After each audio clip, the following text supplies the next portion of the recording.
এই কথা হচ্ছে কি শুভঙ্করের ফাঁকি। শুভঙ্করের ফাঁকি এই কারণে বললাম, ওনারা তো সব জায়গায় নোট অফ ডিসেন্ট দিয়ে দিয়েছেন। বললেন যে জুলাই সনদে ওনারা সাইন করেছেন, ওনারা বারবার বলতেছেন কি নোট অফ ডিসেন্ট যেগুলো দেওয়া হয়েছে সেগুলোতে ওনারা করবেন। অ্যাকচুয়ালি কি দেখা গেল, যে নোট অফ ডিসেন্ট যেটাতে নাই সেটা উনি বাস্তবায়ন করলেন। তারপরও কার্য একটা সংসদ চলে কিসের উপর ভিত্তি করে? সংসদে দেখেন রিপোর্টটা, তাদের কার্য পরিষদ মিটিং এ রিপোর্টে এই 3 নম্বর পাতায় বলা আছে, ওনারা এই 10 নম্বরে কি বলা আছে, 15টা অধ্যাদেশ সংশোধিত আকারে সংসদে পেশ করবেন। ওনারা করলেন না তো। তাহলে যারা কথা বরখেলাফের যাদের রাজনীতি, তাদেরকে কিভাবে নতুন বছরে আমি আবার তাদের উপর ভরসা রাখবো? গণভোটে যেহেতু আমরা নোট অফ ডিসেন্ট গুলো সংযোজন দেখেছি, তাহলে এখন সমন্বয় আসলে কিভাবে হবে? সই করা জুলাই সনদ আর গণভোটের জুলাই সনদের পার্থক্য কিভাবে নির্ধারণ হবে? এটা আরেকটা বলবো প্রতারণা, বা কি বলবো আপনাকে, হোয়াইট লাইস। সেটা হচ্ছে এই কথাগুলো কেন আপনি 12ই ফেব্রুয়ারি আগে বললেন না রে ভাই?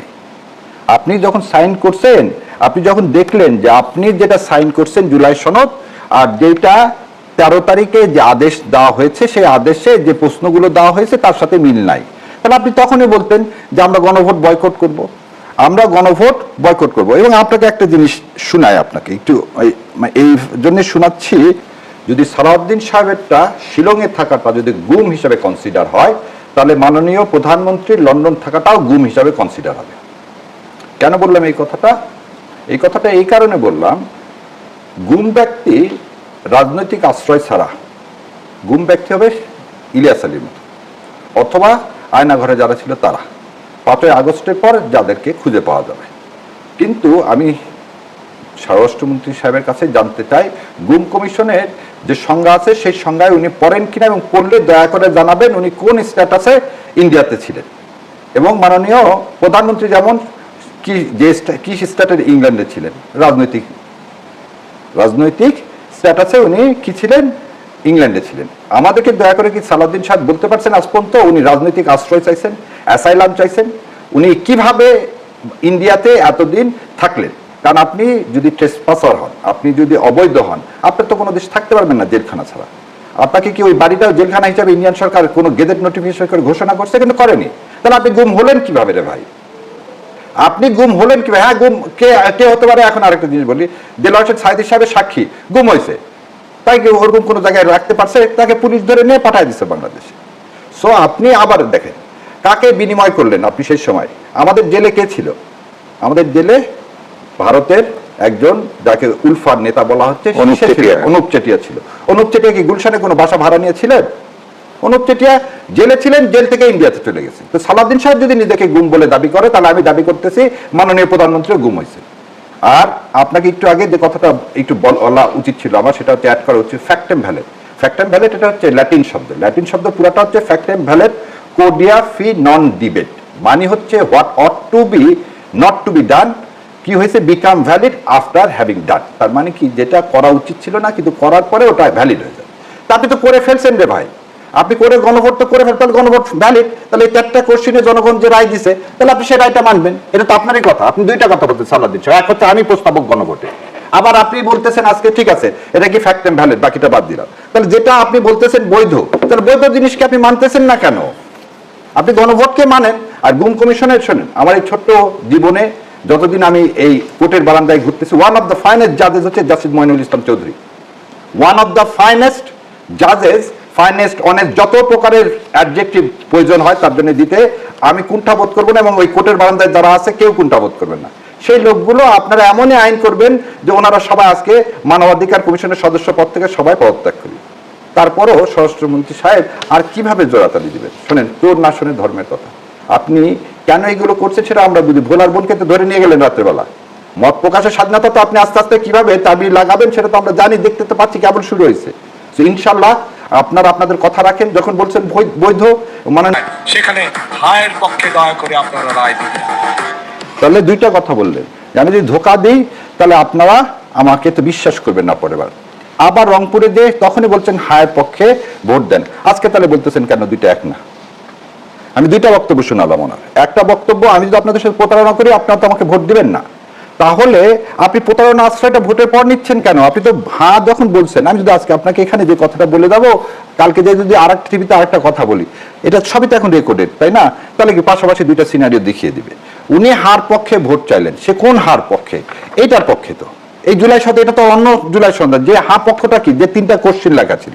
আমি এবং আপনার মাধ্যমে একটা জাতির কাছে প্রশ্ন করি, 31 দফা যদি জাতি বুঝতে পারে, তাহলে জাতির কি 3টা কোশ্চেন, এই 4টা কোশ্চেন বোধহয় এত কঠিন হয়ে যাবে? আবার 31 দফার প্রথম দফায় কি আছে? সংস্কার পরিষদ গঠন করবে। উনি এখন বলতেছেন না, সংস্কার পরিষদ গঠন করবো না। তাহলে কোনটাকে বিশ্বাস করবো? মাত্র কারণ সমস্ত ইনস্টিটিউশন যদি স্বায়ত্তশাসিত হয়ে যায়, তাহলে কে আমাদের ভালো চায় না?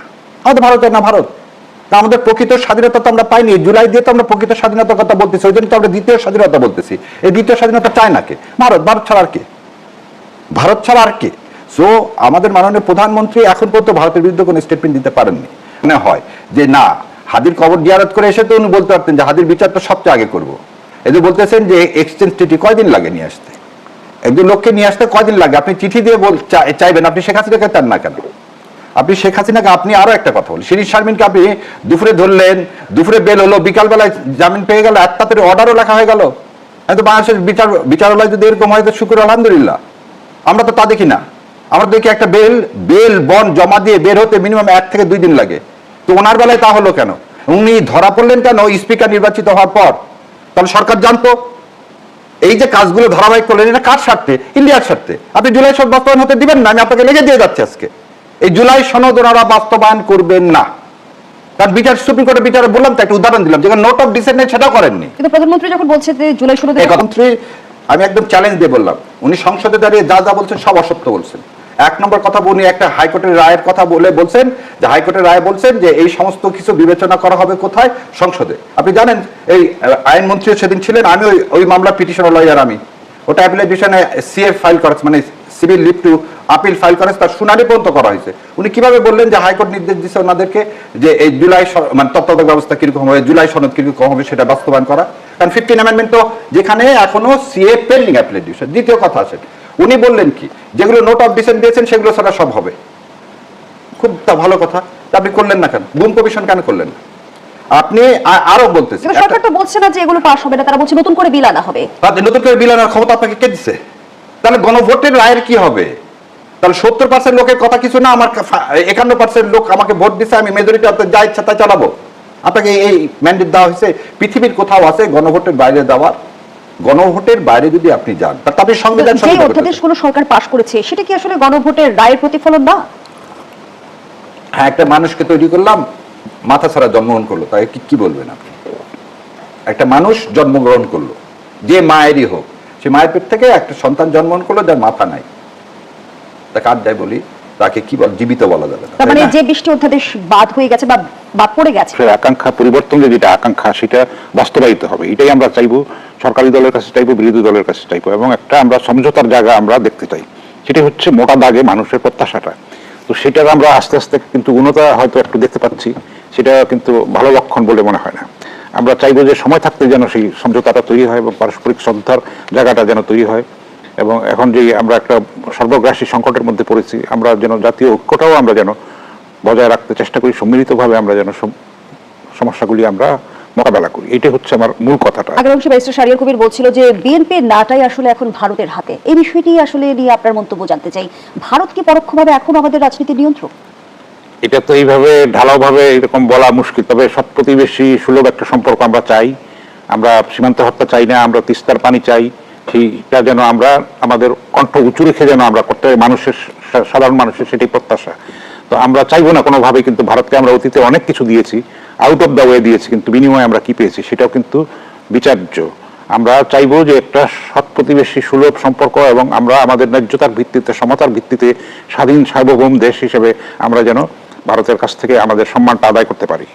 তো আপনি দেখেন যে ভারতের সঙ্গে কিন্তু সবগুলি তার প্রতিবেশী দেশের সঙ্গে সম্পর্ক বৈরিতার পর্যায়ে পৌঁছে গেছে। মালদ্বীপ বলেন, ভুটান, নেপাল, পাকিস্তান, তারপরে আমাদের বাংলাদেশের সঙ্গে। তো এটা তো ঠিক না। আমরা তো আধিপত্যবাদী সংস্কৃতি আমরা চাই না, কোনোভাবেই চাই না। আগ্রাসনটা আমরা চাই না, সাংস্কৃতিক আগ্রাসন চাই না। আমরা আমাদের স্বকীয়তা নিয়ে, আমাদের আত্মমর্যাদা নিয়ে আমরা বাঁচতে চাই। আমরা সমতার ভিত্তিতে অধিকারটা চাই। আমরা বৈষম্য, যে ট্রেড ইমব্যালেন্স আছে ভয়ঙ্কর একটা, সেটা আমরা দূর করতে চাই।